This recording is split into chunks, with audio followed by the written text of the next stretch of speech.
جی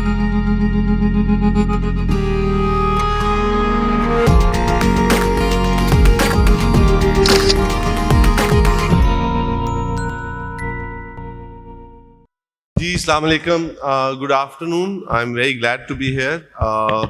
اور ابھی تک جو صبح کی گفتگو ہوئی، صبح سے جو گفتگو ہو رہی ہے جس میں بہت سی باتیں ہوئیں، اور اس کے ایک حساب سے یہ جو ہمارا آخری سیشن ہے، ہماری خواہش یہ ہوگی، ہمارا ایمبیشن یہ ہوگا کہ ہم یہ جو بہت بات ہوئی جب مذہبی عدم برداشت کی بات ہوتی ہے پاکستان میں، یا تعصب کی بات ہوتی ہے، تو ایک چیز جو ان اوائڈیبل ہے، وہ جس کی بار بار ذکر ہوا، وہ تھا جو لیگل سٹرکچرز ہیں پاکستان میں، جو لاز ہیں، جو قوانین ہیں. اور اس پینل کا ٹائٹل جو جس طرح آپ کے سامنے ہوگا کہ نظام عدل اور تکفیر کے قوانین کے اثرات.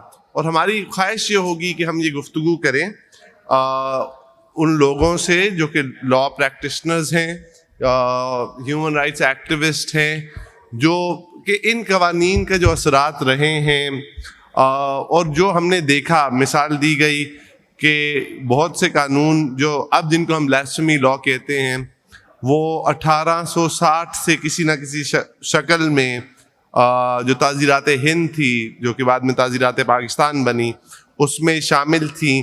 لیکن اگر 1860 سے 1947 تک 11 کیس ہوئے آج تک، اور اس کے بعد جیسے جیسے قانون میں شدت آتی گئی، اور قانون میں شدت لانے کی جو تعویل دی گئی وہ یہ تھی کہ اس سے موب وائلنس کم ہوگا، اور اس کا نتیجہ جو نکلا وہ ایگزیکٹلی انورس تھا کہ پروسیکیوشنز بھی بڑھ گئیں، موب وائلنس بھی بڑھ گیا، اور ریاست جب مذہب کے معاملے میں غیر جانبدار نہیں رہی تو اس کے جو نتائج، جو بہت خوفناک نتائج جن پہ بات ہو چکی.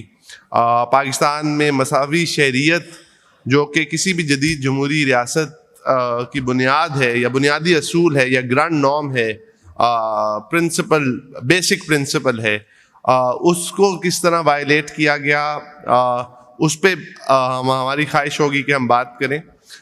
میں پینلسٹ کو دعوت دوں گا. سب سے پہلے پینلسٹ جن کو میں دعوت دوں گا وہ فادر خالد رشید ہیں. وہ کیتھولک چرچ سے وابستہ ہیں، انٹرفیتھ ہارمنی پہ کام کرتے ہیں، شاعر ہیں، اور very glad to have him here. Second panelist جو ہیں وہ جاوید گل صاحب ہیں. وہ وکیل ہیں، میرے بار کے ساتھی بھی ہیں، میرے پروفیشن کے ساتھی بھی ہیں. وہ پاکستان چیئرمین ہیں human rights committees for minorities کے کلیپ کے پرو بونو کیسز، بہت امپورٹنٹ پرو بونو کیسز کرتے ہیں، اور I am very glad to have him here. تو ہمارے تیسرے پینلسٹ جو ہیں وہ قمر سلیمان صاحب ہیں. قمر سلیمان صاحب اگین آپ میں سے بہت سے لوگ ان کو جانتے ہوں گے. وہ ہیومن رائٹس ایکٹیوسٹ بھی ہیں، فریڈم آف ریلیجن کے ایکٹیوسٹ بھی ہیں، جماعت احمدیہ سے منسلک ہیں، مگر ان کا انٹرفیتھ پہ اور جنرلی فریڈم آف ریلیجن پہ جو کام ہے اور جو اسٹرگل ہے، وہ we are very grateful to have him here. اور ہمارے چوتھے پینلسٹ جو ہیں وہ کسی تعارف کے محتاج نہیں ہیں، وہ آج کی ہماری اس نشست کے ہوسٹ بھی ہیں. ہم میں سے بہت سے لوگوں کے لیے وہ ہمارے مینٹور بھی ہیں. اور پیٹر جیکب صاحب،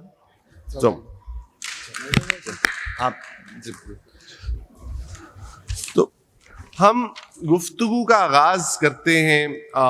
اور جب ہم یہ قوانین کی بات کرتے ہیں، ہم گفتگو کا آغاز جاوید گل صاحب آپ سے، جب ہم یہ قوانین کی بات کرتے ہیں پاکستان میں تکفیر کے قوانین اور ان کے اثرات، تو پاکستان میں بہت سے قوانین ہیں جس پہ بات ہوئی. جب پہلے سیشن میں عرفان مفتی صاحب جب بشپ جان جوزف کی بات کو ریکال کر رہے تھے، تو وہ ایک سبق جو پاکستان کی تاریخ کا، خطے کی تاریخ کا، دنیا کی تاریخ کا، وہ یہ تھا کہ آئلینڈز پرسیکیوشن نہیں بنتے. یہ سمجھنا کہ آج ہم ڈسکریمنیٹ کریں گے ایک مائنورٹی کے خلاف، اور اس سے پھر اینڈ میں where it ends is everybody becomes a minority. بہت سی اس پہ بات کی جا سکتی ہے، مگر پاکستان کی، کیونکہ آپ you are a practising lawyer, آپ اس طرح کے مقدمات کو پچھلے اپنے تجربے سے دیکھ رہے ہیں پاکستان کی عدالتوں میں، تو یہ جیسے جیسے یہ جو قوانین ہیں، ایک فلا تو قوانین کا ہے شاید، لیکن ہمارا نظام عدل جو ہے وہ تاثر یہ ہے کہ it fails at multiple levels. It fails at the level of the law, یعنی کہ قانون جو ہے وہ متصادانہ ہے. پھر it fails at the level of the implementation, کہ جب ہماری ریاست، ہمارے قانون نافذ کرنے والے ادارے، ہماری عدالتیں، تو میں چاہوں گا کہ آپ شاید اس کا اگر احاطہ کریں، اس ہمارے نظام عدل کا جو ریلیشن شپ رہا ہے تکفیر کے قوانین کے ساتھ پچھلے 20 سالوں میں، پچھلے 25 سالوں میں، کیونکہ ہم بشپ جان جوزف کو کی ریمیمبرنس کے لیے ادھر ہیں، تو if you look back at 98 اور دیکھیں گے پچھلے 25 سالوں میں جو ہمارا نظام عدل ہے، اس کا رپورٹ کارڈ کیسا رہا ہے مذہبی آزادی کے معاملات میں. Thank you. Thank you so much. معزز شرکاء، جناب پیٹر جیکب صاحب، فادر صاحبان، بشپ صاحبان، پارلیمنٹیرین، پولیٹیشینس، اور خاص طور پر میرے وکلا برادری سے تعلق رکھنے والے دوست، جن میں طاہر بشیر صاحب بیٹھے ہیں، سر آپ کا بہت بہت شکریہ. ندیم حسن صاحب، میرے پریزیڈنٹ جناب رانجھا صاحب، ندیم حسن صاحب اور سوترا صاحب، اور محسن گل صاحب بھی یہاں پر بیٹھے ہیں، ہدایت گل صاحب. تمام وکلا برادری کا میں شکریہ ادا کرتا ہوں جو آج اس تقریب میں تشریف لائے. جیسا کہ جاز صاحب آپ نے فرمایا کہ قوانین موجود ہیں، اس کی امپلیمنٹیشن اور اس کے اوپر ٹھیک طریقے سے عمل نہ ہونا، یہ بنیادی 2 وجوہات ہیں. سب سے پہلے تو میں بشپ جان جوزف صاحب کو ٹرائبیوٹ پیش کرتا ہوں کہ اس عظیم قربانی کے لیے ان کا سلیوٹ پیش کرتا ہوں. اور آپ سب جانتے ہیں کہ ان کی جو شہادت ہے، جو کچھ بھی واقعہ ساہیوال میں پیش آیا during the course of decision that was made by the additional session جج، جس فیصلہ کے ذریعہ سے ایوب مسیح کو جو ہے ڈیتھ سینٹینس کیا گیا. میں اس پروگرام کے توسط سے تمام شرکاء کی یہ بات علم میں لانا چاہتا ہوں. موسٹ آف دا پیپل اس کو پہلے ہی جانتے ہیں، جو نہیں جانتے ان کے لیے میں ان کے علم میں لانا چاہتا ہوں.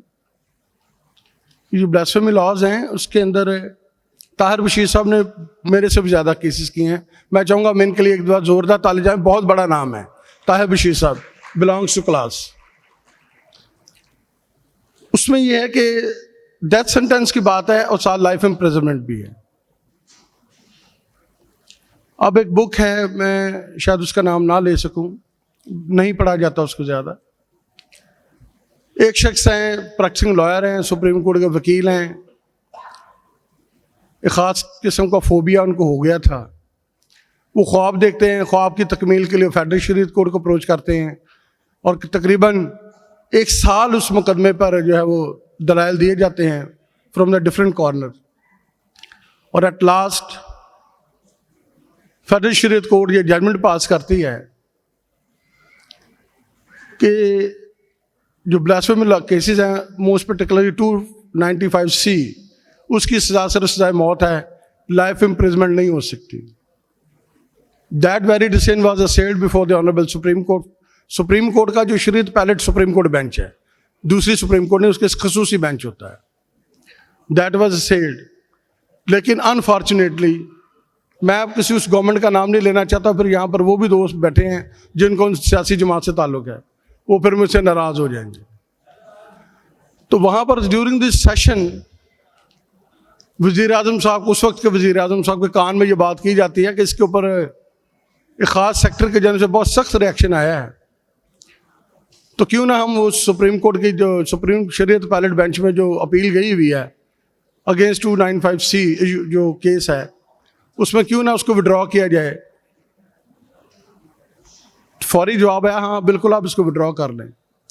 سو آج بھی وہ فیڈرل شریعت کورٹ کی جو ججمنٹ ہے آج بھی ان فیلڈ ہے, اور اس کو کبھی بھی سیل جو کیا گیا سیل اس کو بھی گورنمنٹ نے واپس لے لیا. سو یہ تاریخ کے اندر ایک بہت بڑا کھلواڑ تھا جو لوگوں کے ساتھ کیا گیا, خاص طور پر سٹیزن آف پاکستان کے ساتھ. اب رہ گئی بات سر امپلیمنٹیشن کی, تو مجھے ذاتی طور پر یہ تجربہ ہے, میں کسی کی بات نہیں کروں گا, وہ ہیئر سے اسٹیٹمنٹ ہو جاتی ہے, سنیں سنیں بات. میں اپنی ذات کی بات کروں گا جو میں کیسز ہینڈل کر رہا ہوں. اس میں کیس اکنورمسی کا کیس ہے جس کو میں نے کیا. جب ایویڈنس ہو گئی میں نے اس پہ کراس ایگزامینیشن کر دیا, تو خاص طبقہ جن کے ہیڈ صاحب جج صاحب کو چیمبر میں ملے تو انہوں نے جا کے جج صاحب آپ کو بہت زیادہ جلدی ہے اس مقدمے کو فیصلہ کرنے کی, آئی تھنک آپ کی طبیعت ٹھیک نہیں ہے. یہی الفاظ جج صاحب نے مجھے بتائے. جج صاحب کو یہ چیمبر میں جا کے کہا جا رہا ہے کہ لگتا ہے آپ کی طبیعت ٹھیک نہیں ہے, آپ کو بہت زیادہ جلدی ہے ایسے مقدمے کو ڈیسائیڈ کرنے کی. جب میں انٹر ہوا عدالت میں نے ریڈر صاحب کو کہا جی جج صاحب کو بتائیں میں آ گیا ہوں. ریڈر صاحب نے کہا جج صاحب کہہ رہے ہیں آپ چیمبر میں اندر آ جائیں. میں اندر گیا, کہتے گل صاحب بات یہ ہے کہ میں نے تو اپنی سیکورٹی تیز کر دی ہے, تو آپ بھی پلیز اپنی سیکورٹی کا بندوبست کر لیں. دس کائنڈ آف ایٹیٹیوڈ یہ جج صاحب کی بات ہے. تو میں یہ کہہ رہا ہوں کہ جب میں نے وجہ پوچھی تو کہتے جی آپ کو پتا تو ہے سر کیا معاملات ہے, پیچھے کیا بیگ ہے اس کے سارے, پیچھے پکچر میں سنیریو کیا سارا. میں آپ کو یہ باور کرانا چاہتا ہوں بطور وکیل کہ شاید ہمیں ٹیررسٹ سے اتنا خطرہ نہیں ہے جتنا ٹیررزم سے خطرہ ہے. ٹیررسٹ کو تو آپ ختم کر سکتے ہیں, مجھے شاید اس سے زیادہ اتفاق ہوگا کہ ٹیررزم کو ختم کیا جائے, اس دہشت کو ختم کیا جائے جو ہمارے ذہنوں کے اندر موجود ہے. یہ ایک مائنڈ سیٹ ہے.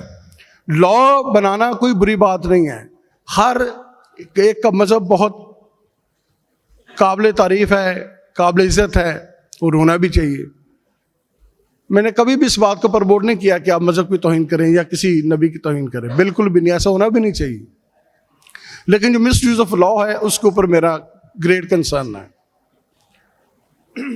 ٹرائل کے بغیر ہی موقع بھی ٹرائل کر دیا جاتا ہے, بندے کو موت کے منہ میں دھکیل دیا جاتا ہے. دیٹ از رانگ, یہ غلط ہے.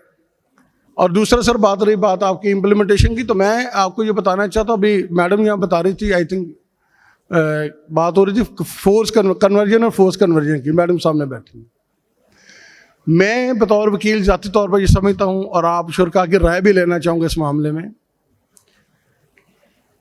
کہ ایک ایسی جوائنٹ پٹیشن دائر کی جائے جس میں کلاس بھی اس کو کر سکتی ہے, سینٹر فار سوشل جسٹس بھی مدد کر سکتا ہے, اس میں CTS بھی مدد کر سکتی ہے, اور دیگر ادارے جو ہیومن رائٹس پہ کام کرتے ہیں, پرسیکیوشن پہ کام کرتے ہیں.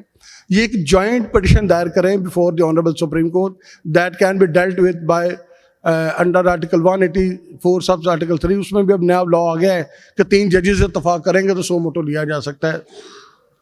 سو اس کے اندر جو کنورژن اور فورس کنورژن ہے اس کو ونس فار آل ڈیسائیڈ ہو جانا چاہیے. یہاں پر بچی کو اغوا کیا جاتا ہے, زبردستی نکاح نامے انگوٹھے لگوائے جاتے ہیں, اس کے ساتھ ریپ کیا جاتا ہے. جب وہ 6 مہینے 2-4 ماہ بعد آ کے کہتی ہے کہ یہ تمام سٹوری تمام ایپیسوڈ ہوئی ہے میری مرضی کے خلاف, اور مجھے زبردستی موت کی دھمکی دے کے, میرے والدین کو مارنے کی دھمکی دے کے سب کچھ کرایا گیا ہے, اس کا ریورس گیئر ہے ہی نہیں. اس کی ایسی گاڑی ہے جس میں ریورس گیئر نہیں ہے. شاید میں چاہتا ہوں کہ سپریم کورٹ ایک ایسا ورڈکٹ دے جس کے اندر کنورژن اور فورس کنورژن کو ونس فار آل ڈٹرمن کر دیا جائے. اگر لڑکی کسی اسٹیج پر آ کے اس کو ڈینائی کرتی ہے کہ دیٹ ویری allegedly prepared نکاح نامہ was secured on the basis of duress and under coercion, تو that should be cancelled. ہم 10 کیسز میں جاتے ہیں کینسلیشن آف ڈاکومنٹ کے لیے انڈر سیکشن 39, آپ کو پتہ ہے سوروپ صاحب, اس میں یہی ہوتا ہے. کورٹ آلویز ریمین ریلکٹنٹ, وہ اس بات سے ریلکٹنٹ ہوتی ہے کہ اس میں ہم کچھ نہیں کر سکتے کیونکہ یہ اب ریکارڈ پہ آ چکا ہے اور اس کا ریورس گیئر نہیں ہے. موسٹ پرٹیکولرلی یہ تمام ایپیسوڈ کی جو انٹری ہے وہ نادرا میں چونکہ ریکارڈ ہو چکی ہے, بایو میٹرک ہو چکا ہے, دیر از نو ریورس, کوئی واپسی کرا نہیں. تو میں یہ سمجھتا ہوں بینگ سٹیزن آف پاکستان, وہ میل ہو فیمیل ہو ہوسو ایور کوئی بھی ہو, اس کو آرٹیکل 20 کے تحت مذہبی آزادی حاصل تو ہے, پر جب وہ اپنی اس مذہبی آزادی کو ظاہر کرتا ہے یا اس کا رائے کے ظاہر کرتا ہے تو پھر اس کے اوپر غلط مقدمات بنائے جاتے ہیں. میں نے ابھی ریسنٹلی کیس کیا, میرے پاس گاؤں سے 50-60 لوگ آ گئے, کہتے جی ہم نے چرچ تعمیر کیا ہے اور جب ہم نے اس کے اوپر کراس لگانے کی کوشش کی ہے تو پورا گاؤں اکٹھا ہو کے آ گیا ہے کہ آپ کی کیا جرت ہے کہ آپ یہاں پر اپنے سلیب لگائیں. دس از دا وے. یہ وہ طریقہ کار جیسے لوگ ٹریٹ کر رہے ہیں. اور پھر مجبوراً میرے پاس چونکہ کیس لیٹر ان ٹائم آیا تو ان کو مجبوراً اس بلڈنگ سے جو کراس ہے اس کو اتارنا پڑا, اور وہ میں نے ساری ویڈیو اور تصویریں دیکھی. یعنی آپ کو اب یہ بھی آزادی حاصل نہیں ہے کہ آپ اپنی جو مذہب کا نشان ہے, خاص طور پر جو سلیب ہے جو مسیحی قوم کے لیے ایک نجات کا باعث ہے, نجات کا پیغام ہمیں سلیب سے ملتا ہے, آپ اس نشان کو بھی ڈسپلے نہیں کر سکتے اپنے چرچ بلڈنگ کے اوپر. گل صاحب تھینک یو سو مچ. اور میں will come back to this کیونکہ کچھ ہمیں وقت کی قلت بھی ہے اور دوبارہ میں آپ کی طرف آؤں گا امید ہے, لیکن کیونکہ تاکہ پہلے سارے اپنی ابتدائی بات کر لیں تو اس کے ساتھ father Khalid Rashid I will move on to you.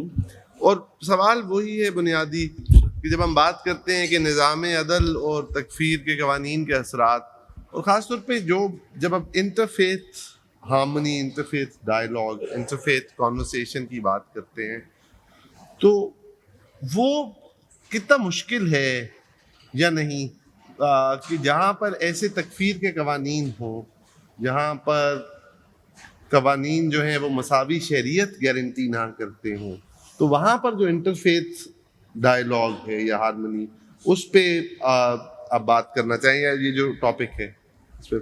بہت شکریہ. سب سے پہلے تو میں خراج تحسین پیش کرنا چاہتا ہوں آج پیٹر جیکب کو اور ان کے ہمکار لوگوں کو اور تمام تنظیموں کو جنہوں نے آج یہ محفل سجائی ہے اور بشپ جان جوزف کے 25 سالہ جبلی جو ہے برسی جو ہے اس کو منانے کا اہتمام کیا ہے. پھر میں بشپ جان جوزف کے لیے شکریہ ادا کرنا چاہتا ہوں جنہوں نے اپنی جان تک کا نذرانہ پیش کیا. آج انہیں بھی خراج تحسین پیش کرتا ہوں. آپ حاضرین بشپ جان جوزف سے محبت کرنے والے ہیں, مجھے بہت قریب سے انہیں دیکھنے کا موقع ملا ہے, کام کرنے کا موقع ملا ہے. جس رابطہ پل کی بات ہو رہی ہے وہ میں نے ہی کہا تھا اور میرے ہی پیرش میں بنا تھا اور میری ہی ڈیمانڈ پہ بنا تھا, تو انہوں نے کہا گورنمنٹ نہیں بناتی تو ہم خود بنائیں گے. لہٰذا یہ ایسے انہوں نے رابطے بہت قائم کیے, اور ہمارے اپنے خوشپور گاؤں میں, میں بھی خوشپور کا ہوں, اس میں انہوں نے مسجد کے لیے جب ان کی مدد کی اور مسجد بنانے کے لیے کیا, تو یہ رابطے کی ساری باتیں ہیں, یہ مسلم کرسچن رابطے کو قائم کرنے والی باتیں ہیں. میں اس وقت موجود تھا, نہ صرف ادھر ہی بلکہ جہاں میں 462 میں رہتا تھا وہاں میں نے کہا کہ 2 خاندان ہیں, کہتے ہیں ان کے لیے مسجد بنوا دیں. میں نے کہا ٹھیک ہے. انہوں نے ادھر بھی مدد کی تھی اور یہ کبھی ریکارڈ میں نہیں آیا. میں چاہتا ہوں کہ یہ بھی کبھی ہو تو بیان کیا جائے کہ ایسے ان کے جو کام تھے وہ بہت زیادہ تھے, مگر انہیں جو سب سے زیادہ دکھ ہوتا تھا اور جو ان کی لڑائی تھی وہ ریاست کی طرف سے جو جبر تھا وہ تھا, جو قوانین تھے جو غیر مساوی تھے, جو سب کے لیے برابر نہیں تھے وہ تھا. اور اس ذہنیت کا انہیں بہت خوف اور انہیں بہت اس کا احساس ہوتا تھا کہ پتہ نہیں یہ کیا ہو جائے گا, اور وہ سب کچھ ہو رہا ہے. اس جنونیت کا انہوں نے اس کے ساتھ لڑائی بھی کی ہے, اس کی مذمت بھی کی ہے, مزاحمت بھی کی ہے, احتجاج بھی کیا ہے. مگر 295 ABC کو ہم ڈسکس کرتے رہتے ہیں. شاید بشپ جان جوزف نے تو ہمیں کہا ہے کہ آپ امیدوں کے نقیب ہیں، آپ یسوع کے نقیب ہیں، آپ امن کے پیغمبر ہیں، آپ کو امن کا پیغام دینا ہے، آپ کو رابطے کے لیے آگے بڑھنا ہے. انہوں نے یہی سکھایا ہے. مگر ہمیں لگتا ہے کہ جب ان کی موت کے بعد اس وقت کے ایک وزیر نے کہا تھا کہ یہاں 1 کروڑ پوپ بھی مر جائیں تو یہ قانون تبدیل نہیں ہوگا، آج بھی مجھے یہی احساس بیٹھے ہو رہا تھا کہ شاید ایسا نہیں ہونا. مگر بشپ جان جوزف بھی یہ چاہتے تھے کہ اگر قانون بن گیا ہے تو قانون کے جو رہنما لوگ ہیں، جو عدالتوں میں بیٹھے ہوئے ہیں، ان تک تو بات جانے دیں. اس سے پہلے ہی عوام جو ہے وہ اپنے ہاتھ میں قانون لے لیتی ہے، اس کا غلط استعمال کرتی ہے، اس کے لیے ہراساں کیا جاتا ہے، خوف زدہ کیا جاتا ہے، لوگوں کو ڈرایا جاتا ہے کہ تو اس مکان سے نہ نکلا، تو اس گھر سے نہ نکلا تو تجھے پتہ ہے 295 لگ جائے گا، تجھے پتہ ہے تیرا کیا حال ہوگا. یہاں کوئی پوچھتا نہیں ہے. اور یہ جنگ ہم سب نے مل کے کرنی ہے. میں نے ان کی 2 کتابوں کو شائع کیا ہے ان کی پہلی برسی کے موقع پر. ایک ابھی جو کل آنے والی ہے کتاب تیرا لہو پکارتا ہے، وہ بھی اس کی بھی 6 تاریخ کو رونمائی ہوگی. اس میں بھی ان کے جو آرٹیکلز جو کبھی کسی نے پڑھے ہی نہیں ہے، ان کا انٹرویو وہ میں نے اس کتاب میں شائع کی ہے. اور میں لوگوں تک پہنچانا چاہتا ہوں کہ ان کا خیال صرف مسیحی لوگ نہیں تھے، دوسرے لوگ بھی تھے، جس کا آج ناصرہ یہاں وہ بیان کر رہی تھی محترمہ. تو وہ میں نے اپنے آرٹیکل میں لکھا تھا کہ ایک بھی کرسچن شخص نہیں تھا جزام گھر میں. یہاں شرازے پر جب 35 فٹ جو پانی آ گیا تھا وہاں دریا سے، تو وہاں سب تباہ ہو گیا اور وہاں ایک بھی کرسچن نہیں رہتا تھا. اور ہم وہاں گئے بشپ جی کے ساتھ، اور وہاں جا کے راشن تقسیم کیا اور لوگوں کو مکان دیے، اور ان کا جو انسانیت کا جو ان کے دل میں درد تھا وہی تھا. اس کے بعد ہم آج تک کہتے ہیں کہ 25 سال گزرے. 25 سال کے بعد ان کی شہادت نے، ان کی قربانی نے جو کچھ اثرات چھوڑے ہیں، لوگوں کو بیدار کیا ہے، لوگوں کو اکٹھا کیا ہے، ہر کسی کو پتہ چل گیا ہے کہ یہ کیا ہے. اب تو جو میجورٹی میں ہے، اکثریت میں لوگ ہیں، ان کو بھی پتہ چل گیا ہے کہ یہ قانون جو ہیں یہ غلط ان کا استعمال ہوتا ہے، انہیں روکنا چاہیے. ورنہ جو سیالکوٹ میں ہوا ہے، کہاں ایسا کسی دنیا کی کسی کونے میں ہوتا ہے؟ کبھی نہیں ہوتا. یہاں تو پورا پاکستان جنگل بنا ہوا ہے، جہاں لوگ بھاگ بھاگ کے جاتے ہیں. کون عدالت کے سامنے اپنے آپ کو قربان کرتا ہے؟ اور عدالت کا گیٹ جو ہے وہ لہو سے بھر دیتا ہے، کیونکہ عدالتوں کے اندر بھی لہو بہہ رہا ہے، باہر بھی بہہ رہا ہے. عدالتوں کے اندر بشپ جان جوزف نے اس وقت کہا تھا کہ مہربانی کر کے فیصلے نہ کریں، انصاف کریں. عدالتوں میں صرف فیصلے ہوتے ہیں، انصاف نہیں ہوتا ہے. جب تک یہ انصاف نہیں ہوگا امن نہیں ہو سکتا، اور جب تک امن نہیں آتا اس کا مشن بھی پورا نہیں ہوگا. بشپ جان جوزف امن پسند تھے. وہ جتنے سماجی تھے اس سے بڑھ کر روحانی تھے. ان کی ہر بات جو ہے وہ بائبل مقدس پہ تھی. جب وہ اقبال کا اور بائبل کا موازنہ کر رہے تھے تو انہوں نے اس وقت بتایا تھا کہ جب تک دانہ گیہوں کا دانہ مر کر پھل نہیں لاتا، جب مر نہیں جاتا پھل نہیں لاتا، تو وہ ان کے شعر کا بھی کہتے ہیں دانہ خاک میں مل کر گل و گلزار ہوتا ہے. اور جب انہوں نے کہا تھا کہ خدا بندے سے خود پوچھے تیری رضا کیا ہے، تو انہوں نے کہا کہ یہ بائبل مقدس میں یہ اشعیاء نبی کے صحیفے میں لکھا ہوا ہے، اس کے 58 باب میں. تو ایسی باتیں تھی. ہم وطن آپ رسالہ نکلتا تھا، اس کو کھول کے دیکھ لیں آج سے اب مکالمے کی بات نہیں، اس وقت سے وہ مکالمے کی بات کر رہے ہیں.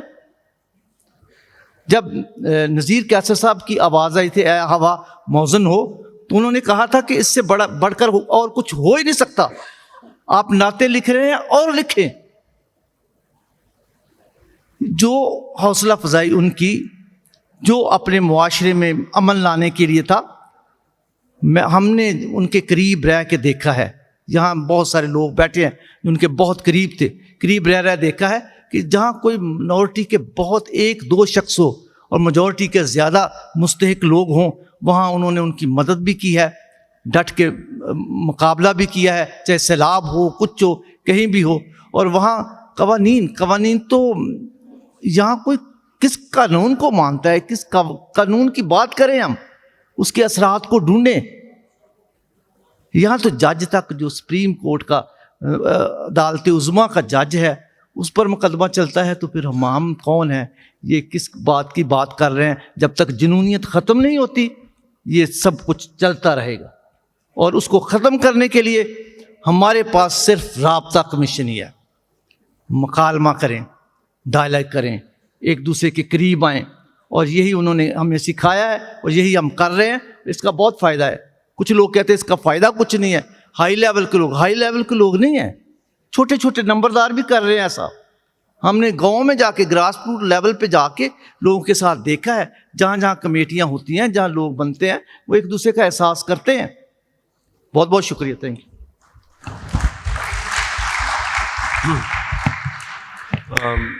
Thank you father Khalid Rashid. I agree بالکل کہ اس کے علاوہ تو شاید کوئی اور چارہ نہیں ہے. جتنا بھی مشکل ہو، انٹرفیئر ڈائلاگ کے علاوہ تو شاید کوئی چارہ نہیں ہے.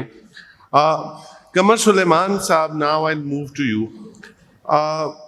آپ ان مینی ویز جو ساری گفتگو آج ہم نے کی، اور یہ گفتگو جو ہم کرتے رہتے ہیں کہ ریاست کا مذہب کے معاملے میں جانبدار ہونا، مساوی شہریت نہ ہونا، آئلینڈز آف پرسیکیوشن نہ بننا، تو شاید اس کی سب سے ایکیوٹ، سب سے سنگین مثال تو اس کمیونٹی کے جس کو آپ ریپرزینٹ کر رہے ہیں، اگر آپ وہاں سے دیکھیں، خواہ وہ آئینی ترمیم ہو، ہاں وہ اس کے بعد آرڈیننس ہو، تو جو تکفیر کے قوانین اور ان کے اثرات اور نظام عدل کے ساتھ ان کا کیا انٹرپلے ہے، تو اس میں ایک چیز، ابھی آپ اس ظاہر موضوع پہ اپنے خیالات کا اظہار کریں، مگر ایک چیز جس پہ میں چاہوں گا کہ آپ بات کریں کہ جب آپ اس تکفیر کے قوانین کا جو سفر ہے، خواہ وہ تعزیرات پاکستان میں امینڈمنٹس ہوں، آرڈیننس ہو، آئینی ترمیم ہو،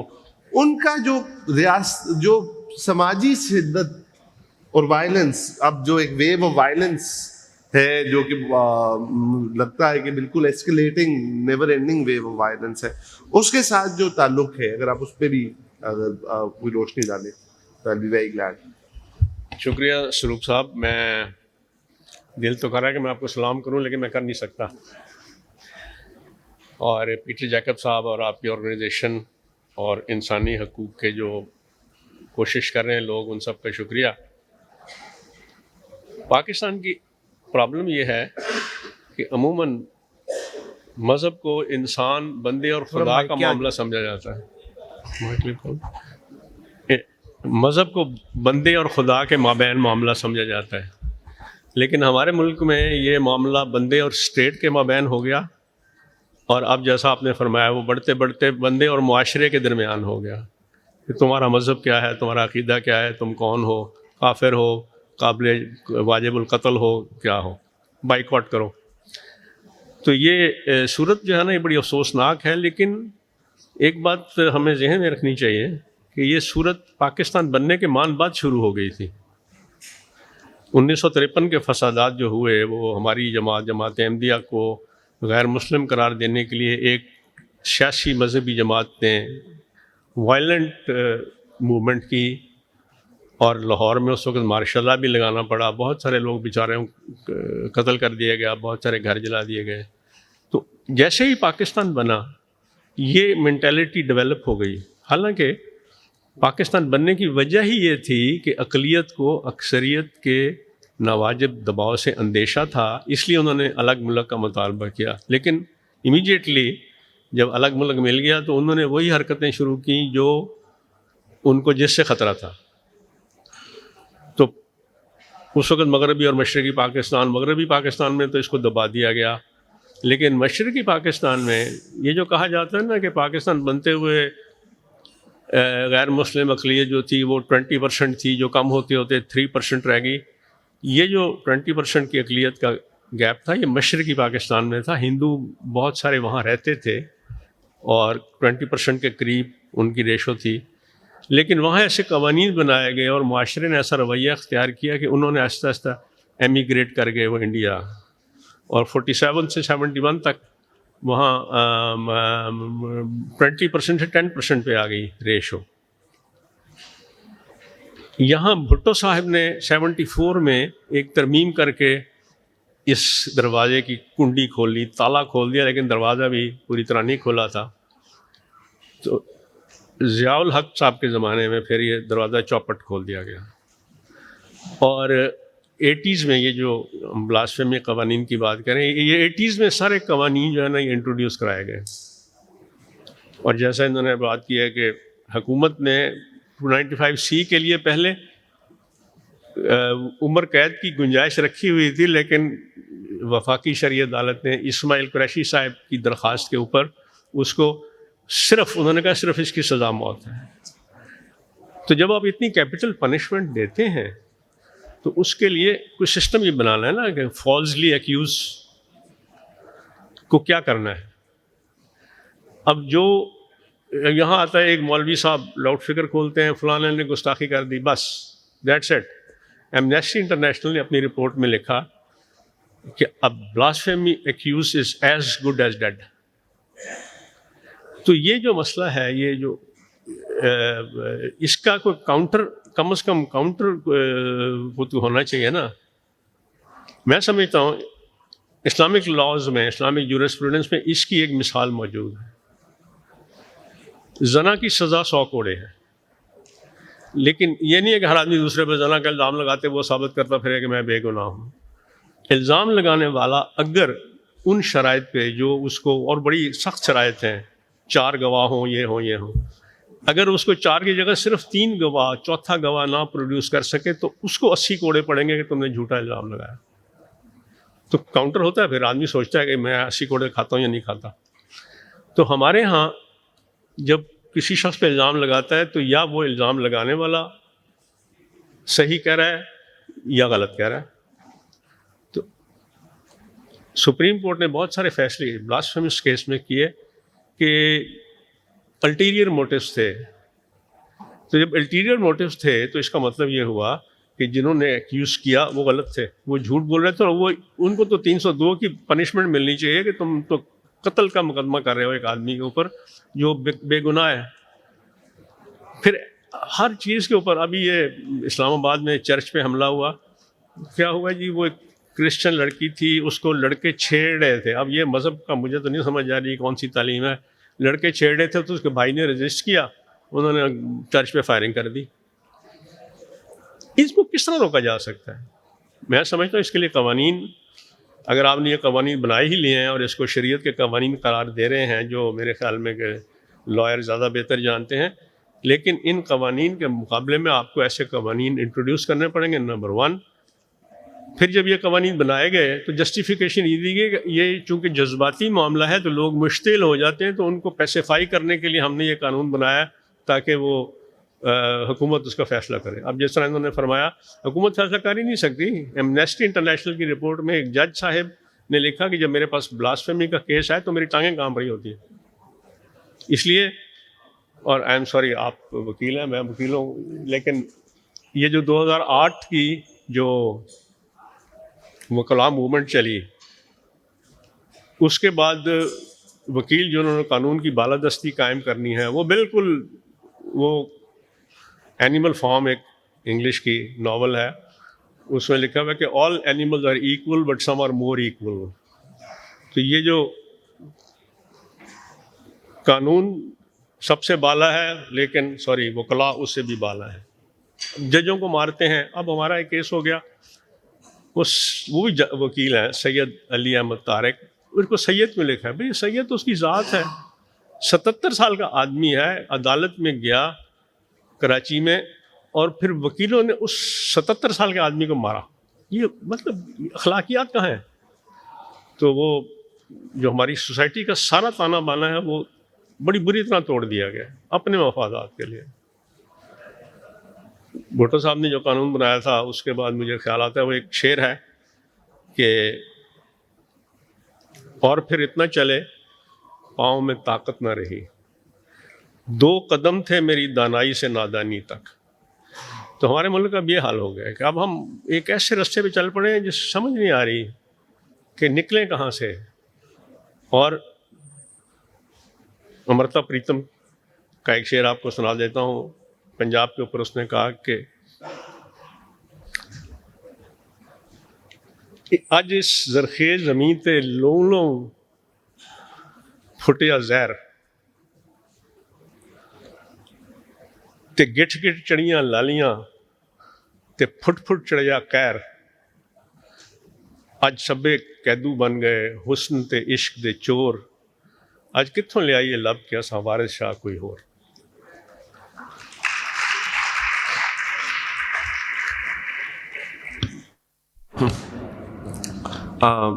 تھینک یو قمر صاحب.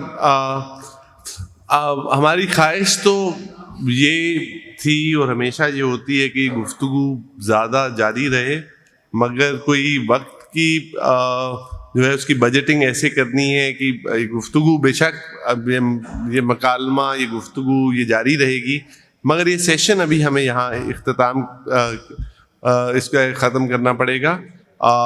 اینڈ اس کے بعد پیٹر صاحب کو میں اس لیے نہیں کہہ رہا کہ وہ اس سیشن میں بات کریں, کیونکہ پیٹر صاحب جو ہیں وہ بھی اختتامی ریمارکس جو ہیں پورے کانفرنس کے تو وہ دیں گے. تو in the interest of time I am very grateful for the panelist. Gul صاحب بہت شکریہ, فادر خالد رشید, قمر سلیمان صاحب, and thank you so much for the audience for being patient and for listening to us. Thank you.